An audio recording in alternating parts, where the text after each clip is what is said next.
धामी ने खेल मंत्री मनसुख मंडाविया से की बातचीत। उत्तराखंड में प्रस्तावित 38वें राष्ट्रीय खेलों के टीम पर की चर्चा। खेल विभाग की ओर से लगभग तैयारियां पूरी। अल्मोड़ा में बीजेपी सदस्यता अभियान शुरू। बीजेपी कार्यालय में कार्यकर्ताओं ने की सदस्यता ग्रहण। अभियान को सफल बनाने का लिया संकल्प। उत्तराखंड में 7 सितंबर तक मानसून सक्रिय। कई जनपदों में होगी हल्की बारिश। मौसम विभाग ने जारी किया अलर्ट।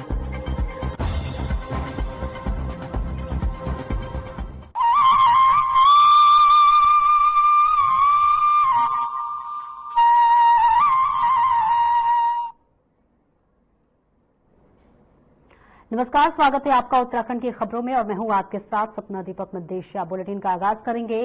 बीजेपी के सदस्यता अभियान कार्यक्रम की हरिद्वार जिले में जो है लॉन्चिंग हो गई है और इसके तहत आपको बताते चले कि बीजेपी की तरफ से जोरों शोरों से तैयारियां शुरू कर दी गई है। हरिद्वार के जगजीतपुर स्थित बीजेपी जिला कार्यालय में आयोजित कार्यक्रम में लोकसभा सांसद त्रिवेंद्र सिंह रावत जिले के पहले सदस्य बने और इसके बाद सैकड़ों कार्यकर्ताओं ने सदस्यता दिलाई गई। वहीं बीजेपी इन दिनों सदस्यता अभियान चला रही है, जिसमें पुराने सदस्यों के नवीनीकरण के साथ नए सदस्य भी जोड़े जा रहे हैं। सांसद त्रिवेंद्र सिंह रावत ने कहा कि इस कार्यक्रम के तहत पार्टी के कार्यकर्ता नए लोगों से संवाद करें, उन्हें पार्टी की विचारधारा की अवगत कराते हैं और पार्टी के साथ जोड़ते हैं।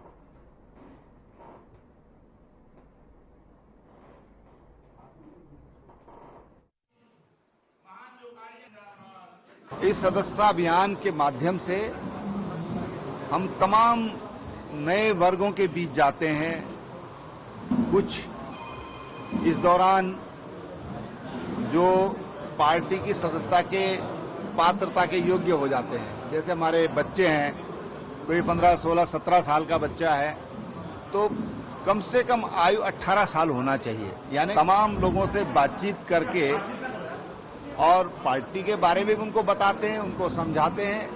अगर किसी के मन में कोई दुविधा है तो कार्यकर्ता जब उनके पास जाकर के उनको मेंबर बनाता है तो इन सारी चीजों को भी सुनकर आता है। और वही उत्तराखंड बीजेपी की सदस्यता अभियान पर कांग्रेस प्रवक्ता ने कई सवाल खड़े कर दिए हैं।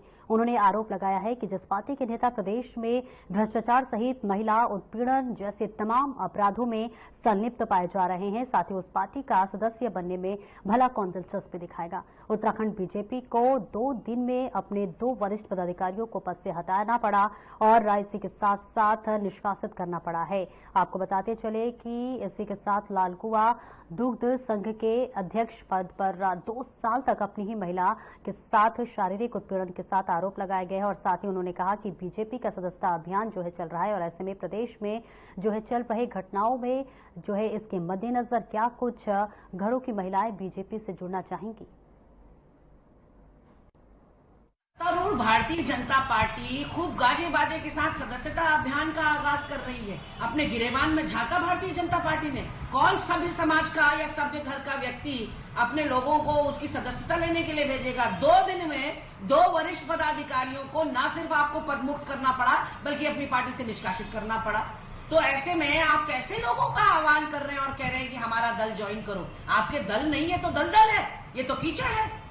तो ऐसे में कहीं ना कहीं मैं कहना चाहती हूं कि कानून व्यवस्था की कमजोरी की वजह से जो आपराधी तत्व हैं, जो अराजक तत्व हैं, उनके हौसले बुलंद हो रहे हैं, उनके मंसूबे मजबूत हो रहे हैं।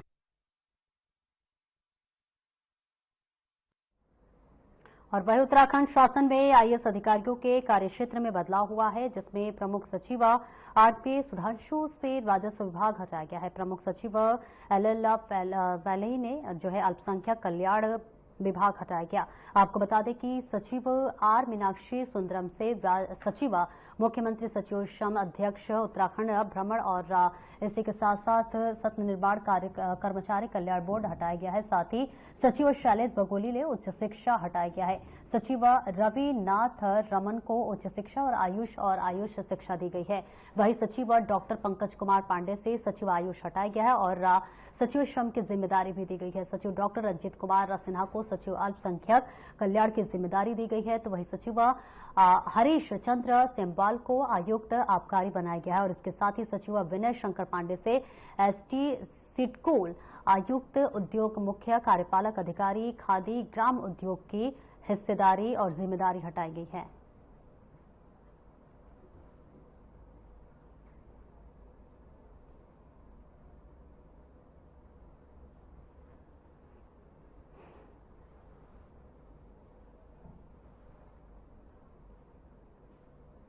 और वही बढ़ते अगली खबर की ओर, जहां हरिद्वार में बढ़ते अपराध ग्राफ को देखते हुए हरिद्वार एसएसपी प्रमेंद्र सिंह डोभाल ने पुलिसकर्मियों के कार्य क्षेत्र में फेरबदल किया है। बता दें 7 इंस्पेक्टर सहित कुल 15 पुलिसकर्मियों को फेरबदल किया गया है। निरीक्षक कमल मोहन भंडारी को पुलिस ऑफिस से हटाकर प्रभारी निरीक्षक रानीपुर कोतवाली की जिम्मेदारी दी गई। उप निरीक्षक मनोज नौटियाल की जिम्मेदारी बढ़ा दी गई है। वहीं नरेंद्र बिष्ट को प्रभारी निरीक्षक कोतवाली रुड़की का चार्ज दिया गया है।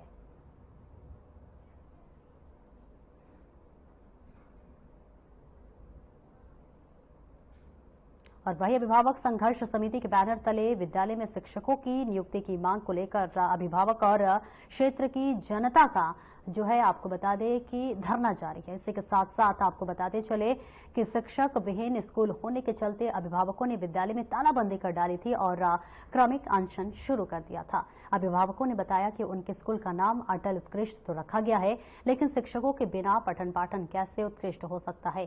कहा कि लंबे समय से सरकार की शिक्षा महकमे से शिक्षकों के लिए लगातार गुहार लगा रहे हैं, लेकिन क्षेत्रीय विधायक, शासन प्रशासन और शिक्षक महकमा कोई भी इस तरह का ध्यान नहीं दे रहे हैं।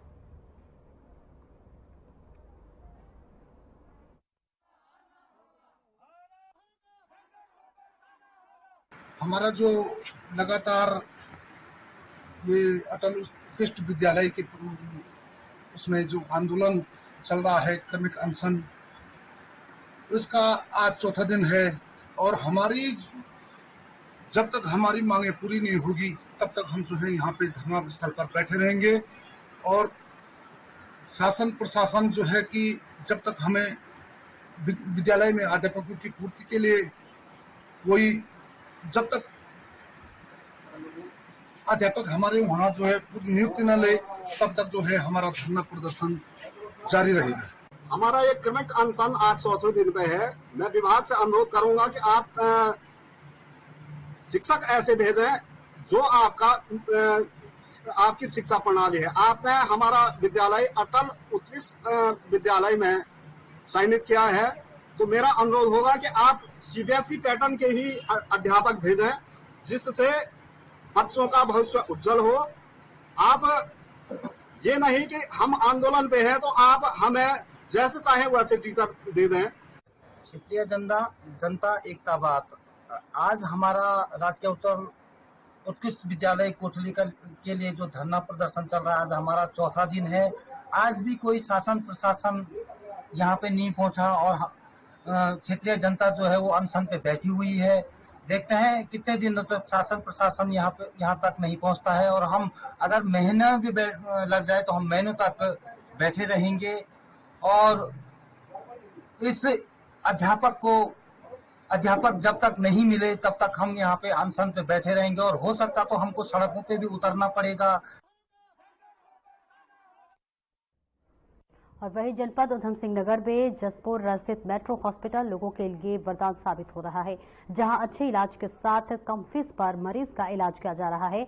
आपको बता दें कि डॉक्टर जतिन गर्ग द्वारा समय समय पर लोगों की हेल्थ का ख्याल रखते हुए नई नई टिप्स लोगों को दी जाती है। साथ ही इस बार जसपुर मेट्रो हॉस्पिटल में एक कैंप का भी आयोजन किया गया है, जहां लिवर की जांच कैंप द्वारा कराई गई है। जहां लिवर की जांच 5,000 के बीच की जाती है, वही उसी लिवर की जांच आपको बताते चले कि लगातार किया जा रहा है और लोगों के लिए ये हॉस्पिटल वरदान साबित हो रहा है।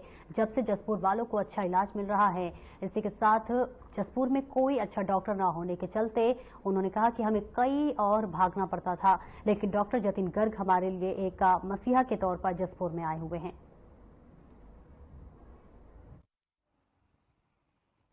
मैं फाइब्रोस्कैन का कैंप लगाया था।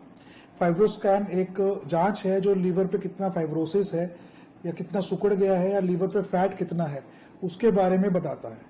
ये जांच आसपास कहीं होती नहीं है, यहाँ से लोगों को बहुत दूर तक जाकर कराना पड़ता था। सबसे पहले तो हम लोगों को एक्सरसाइज करनी चाहिए, अपने वेट को कंट्रोल में रखना चाहिए, जो ऑयली फूड है उसको उस पर थोड़ा कंट्रोल रखना चाहिए और रेगुलर तौर पे अपनी जांच कराते रहें और उसके अनुसार अपना करना चाहिए। तो है रेगुलर टाइम पे अपना लीवर चेक करें और अगर ट्रीटमेंट की जरूरत है तो ट्रीटमेंट लें, नहीं तो डाइट और एक्सरसाइज से आप अपने लीवर को कंट्रोल में रख सकते हैं। मेट्रो हॉस्पिटल में डॉक्टर जतिन गर्ग जी के द्वारा बहुत अच्छी सुविधा उपलब्ध कराई जा रही है, जो हमारे जसपुर में, कांचीपुर में या हमारे आसपास के किसी भी शहर में नहीं है। फाइब्रो स्कैन जो लीवर की एक बहुत महत्वपूर्ण जांच होती है और जो मुनासिब रेट हैं, जो 5-5, 4-4 हज़ार रुपये की जांचें होती हैं बाहर अलग शहरों में, हमारे यहाँ बहुत अच्छी सुविधा है और बहुत कम रेट में, बहुत कम प्राइस में ये जो है सुविधा दी गई है।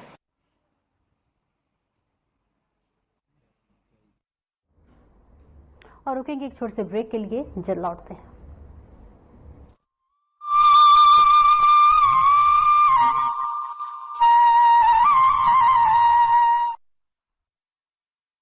प्रधानमंत्री श्री नरेंद्र मोदी के मार्गदर्शन और मुख्यमंत्री श्री पुष्कर सिंह धामी के कुशल नेतृत्व में उत्तराखंड सरकार किसानों की समृद्धि के लिए संकल्पबद्ध है। राज्य सरकार ने स्टाम्प शुल्क में प्रदेश के किसानों को बड़ी राहत दी है। कृषि कार्यों के लिए 5 लाख रुपए तक के ऋण पर किसानों को अब स्टैम्प शुल्क अदा नहीं करना होगा। पहले ये सीमा 3 लाख रुपए थी, जिसे बढ़ाकर 5 लाख रुपए कर दिया गया है। इस फैसले से किसान बेहद खुश नजर आ रहे हैं। जो ऋण जो पहले उपलब्ध होता था वो केवल 3 लाख का उपलब्ध होता था, जिस पर कोई किसी तरह का शुल्क नहीं लिया जाता था, और अब लिमिट है उसकी बढ़ा करके उन्होंने 5 लाख तक का कर दिया है, जिस पर कोई स्टाम्प शुल्क अब नहीं है। तो मैं उत्तराखंड सरकार का धन्यवाद करना चाहता हूँ। सरकार के द्वारा जो महिला किसानों को जो सहायता मिल रही है वो सभी बहनों के लिए लाभदायक है, चाहे उसमें बिना ब्याज का लोन हो, चाहे उपकरण खरीदने के लिए जो सहूलियत दी जा रही है उसमें भी छूट दी जा रही है। मुख्यमंत्री पुष्कर सिंह धामी के नेतृत्व में राज्य सरकार ने किसानों के हित में कई फैसले लिए हैं। अब खेतों की सिंचाई के लिए नहरों के पानी पर लगने वाला सिंचाई कर भी माफ कर दिया गया है। किसानों को 3 लाख रुपए तक का ऋण बिना ब्याज के उपलब्ध कराया जा रहा है। फार्म मशीनरी बैंक योजना के तहत कृषि उपकरण खरीदने पर 80% तक सब्सिडी दी जा रही है। जैविक खेती को बढ़ावा देने के लिए प्रदेश में 2,30,000 हेक्टेयर क्षेत्र में जैविक खेती की जा रही है। सरकार ने मिलेट्स को बढ़ावा देने के लिए पहली बार मंडुए का न्यूनतम समर्थन मूल्य तय किया है, जबकि गन्ने का राज्य परामर्शित मूल्य यानी SAP भी 20 रुपए प्रति क्विंटल बढ़ाया गया है। प्रदेश में गेहूं खरीद पर किसानों को MSP पर 20 रुपए प्रति क्विंटल का बोनस दिया जा रहा है। PM किसान सम्मान निधि के तहत आज राज्य के करीब 8 लाख किसान लाभान्वित हो रहे हैं। धामी सरकार का ये है संकल्प, सुखी रहे किसान, समृद्ध बने उत्तराखंड।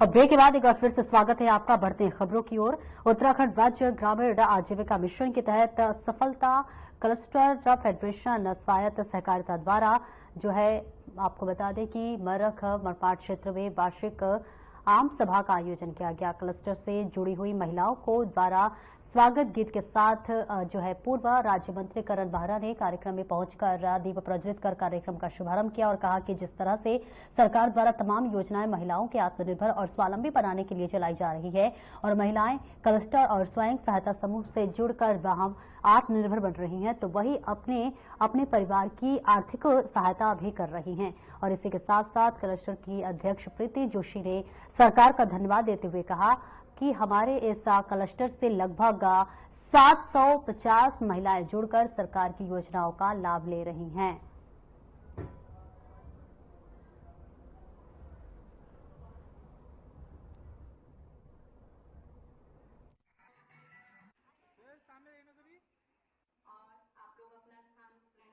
मंत्री हैं और उनके नेतृत्व में जो सरकार चल रही है वो मातृशक्ति की ओर विशेष ध्यान दे रही है। महिलाओं को स्वरोजगार से जोड़ने के लिए हमारे युवा मुख्यमंत्री जी ने अनेकों कार्यक्रम चलाए हैं।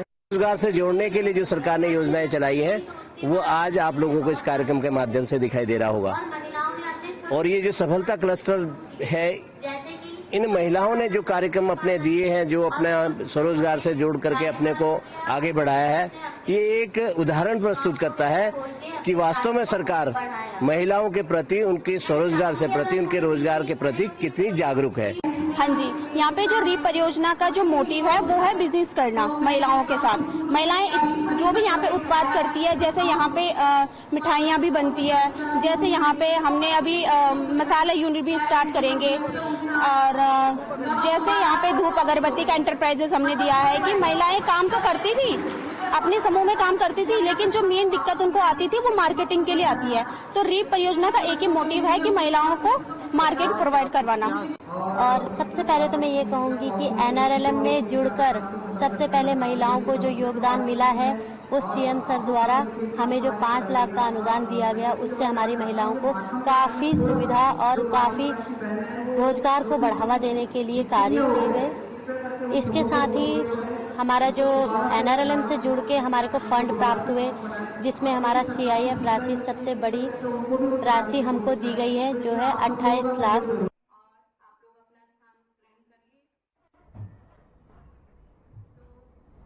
और वही जसपुर में एक बार फिर विकास चुनाव की जो है तैयारियां, निकाय चुनाव की तैयारियां तेज होती जा रही हैं। और बता दें कि चारों तरफ वसीम सिद्दीकी की फ्लेक्सी होर्डिंग से भी दावेदारी के पसीने से छूटते शुरू हो गए हैं। दरअसल समाज सेवी वसीम सिद्दीकी किसी कारणवश जसपुर की राजनीति में एक्टिव दिखाई नहीं दे रहे थे, जिसकी वजह से लोगों भी जो है काफी परेशान थे। लेकिन आपको बता दें कि लोगों की समस्याओं से निजात दिलाने वाले कोई भी उनके लिए मसीहा तैयार नहीं था। और इसी के साथ लेकिन एक बार फिर वसीम सिद्दीकी ने जसपुर में चारों तरफ अपनी फ्लैक्स भी लगवाकर अपने एक्टिव होने का संदेश दे दिया है। और जिस वजह से एक तरफ लोगों में खुशी का माहौल है, तो वहीं दूसरी तरफ जीत का सपना देखने वाले दावेदारों के चेहरे भी मायूस हो गए हैं, क्योंकि जसपुर की राजनीति का इतिहास बड़ा गहरा है। जो भी हाथी पर सवार होकर चुनाव लड़ने की तैयारी करता है, जनता उसके सिर पर ही जीत का ताज पहनाती है।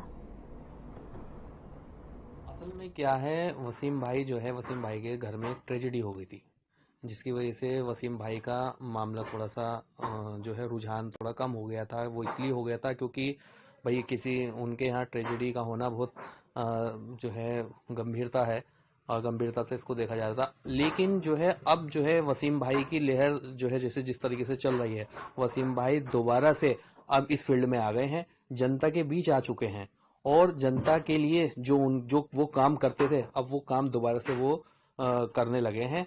बीते समय कुछ टाइम पहले वसीम भाई के साथ बहुत अच्छी ट्रेजेडी हो गई, जिसके कारण वो थोड़ा जनता को समय नहीं दे पाए। बट इस समय ये चल रहा है जनता का माहौल कि वसीम भाई जनता में दोबारा से लौट आए हैं। शहर का माहौल ये है कि उनकी फ्लेक्सी से शहर भरा हुआ है, हर तरफ जनता का यही उन्मूलन है कि ये वसीम भाई दोबारा हमारे बीच में आ गए हैं, और जनता चाहती है कि ऐसा नेता हमारे बीच में आए, और शहर का माहौल फिर से वसीम भाई की तरफ को जा रहा है। और हम बीते 20 साल से अगर देखें तो वसीम भाई के ही परिवार से चेयरमैन नजर आता है हमें। तो ही आज आपको बता दें कि शिक्षक दिवस पर कार्यक्रम आयोजित किया गया है। शैलेश मेटवानी राज्य शैक्षिक पुरस्कार कार्यक्रम, जहां पर शिक्षकों का सम्मान समारोह किया जा रहा है, जहां पर मुख्यमंत्री पुष्कर सिंह धामी ने भी प्रतिभाग किया है। सभी हमारे अतिथिगण, सभी महानुभाव, और आज जिनके निमित्त ये इतना शानदार कार्यक्रम हो रहा है, और आप सबके चेहरों को देखकर सच में प्रसन्नता भी हो रही है और ऊर्जा भी प्रदान हो रही है। ऐसे हमारे सभी उत्कृष्ट कार्य करने वाले आज जिनको हम सब ने, सच बताऊं तो आपको सम्मानित करते हुए ऐसा नहीं लग रहा था कि केवल आपको सम्मानित कर रहे हैं, ऐसा लग रहा था कि स्वयं को सम्मानित कर रहे हैं। ऐसे हमारे सभी आदरणीय शिक्षकगण, मैं सबसे पहले तो आज आप सबका यहाँ पर अपनी तरफ से स्वागत करता हूँ, आप सबका अभिनंदन करता हूँ, और शिक्षक दिवस की आप सबको ढेर सारी शुभकामनाएं देता हूँ। शिक्षक दिवस का ये विशेष अवसर शिक्षकों के प्रति आदर, सम्मान और कृतज्ञता प्रकट करने का है, और उनके द्वारा जो कार्य किए जाते हैं हमारे बच्चों का, नौनिहालों का, विद्यार्थियों का भविष्य तैयार किया जाता है, उसके प्रति सच में आज का दिन आप सबको धन्यवाद कहने का दिन भी है, आप सबका आभार व्यक्त करने का भी दिन है। यह दिन महान शिक्षाविद और भारत के पूर्व राष्ट्रपति डॉक्टर सर्वपल्ली राधाकृष्णन जी के भारतीय शिक्षा और संस्कृति के प्रति उनके योगदान को भी समर्पित यह दिवस है। आज हम सब यहां उन शिक्षकों को सम्मानित करने के लिए एकत्र हुए हैं जिन्होंने न केवल ज्ञान का संचार किया है बल्कि अपने अनुभव और मार्गदर्शन से विद्यार्थियों के जीवन को एक आकार देने का काम किया है। और सच कहिए तो आप सबने एक आविष्कार को जन्म दिया है, आकार के साथ साथ एक आविष्कार करने का काम भी आप सबके माध्यम से हुआ है। मैं आज के इस अवसर पर उत्तराखंड की गौरवशाली साहित्यकार, समाजसेवी साहित्यकार हमारे स्वर्गीय शैलेश मटियानी जी की स्मृति में शैलेश मटियानी राज्य शैक्षिक उत्कृष्टता पुरस्कार प्राप्त करने वाले सभी आदरणीय शिक्षक गणों को सबको बधाई देता हूं। भाइयों बहनों, भारतीय संस्कृति में हम सब जानते हैं गुरु का स्थान सर्वोच्च स्थान है और हमारी प्राचीन परंपरा में गुरु को केवल एक शिक्षक नहीं बल्कि जीवन के हर क्षेत्र में मार्गदर्शन करने वाला माना गया है। गुरु ही वह दीपक है जो प्रकाश से अज्ञानता के अंधकार को दूर करता है और जहां गुरु कई प्रकार से हैं शिक्षा देने के, मार्गदर्शन करने के, तमाम चुनौतियों का सामना करने के लिए, और जब रास्तों में हम अटक जाते हैं उन रास्तों में भी हमारा मार्गदर्शन करने वाले वह भी हमारे गुरु हैं जो अनेक झंझावतों से हमको बाहर निकाल दें, मुश्किलों को आसान कर दें, वही गुरु है। इसीलिए हमारे शास्त्रों में कहा गया है गुरु ब्रह्मा गुरु विष्णु गुरु देवो महेश्वर गुरु साक्षात परम ब्रह्म तस्मै श्री गुरुवे नमः। यह श्लोक स्पष्ट रूप से गुरु के महत्व को बताता है। जहां गुरु को ब्रह्मा विष्णु और महेश के समान माना गया है, हमारी जो प्राचीन इतिहास में भी गुरु शिष्य परंपरा का विशेष उल्लेख मिलता है जिसमें शिष्य की पहचान उसके गुरु से होती है। कहते हैं गुरु गोविंद दो खड़े कांके लागू पाए, बलिहारी गुरु आपने गोविंद दियो बताए। तो ऐसे गुरु हैं आप सब लोग और सच में आज का दिवस वास्तव में हम सबको बड़ा प्रेरणा देने वाला भी है, क्योंकि जिन शिक्षकों को आज हमारे धन सिंह जी ने कहा कि सबका साथ, सबका विकास, सबका विश्वास, सबका प्रयास, उर्दू से शुरू करके संस्कृत पर हमारा इति संता बोलते हैं। भरभोला जी क्या बोलते हैं?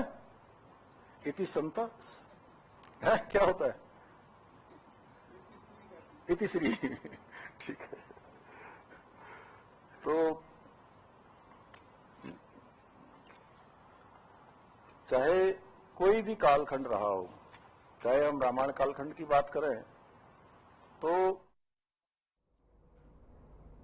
आप सुन रहे थे मुख्यमंत्री पुष्कर सिंह धामी को। फिलहाल इस बुलेटिन में इतना ही। नमस्कार।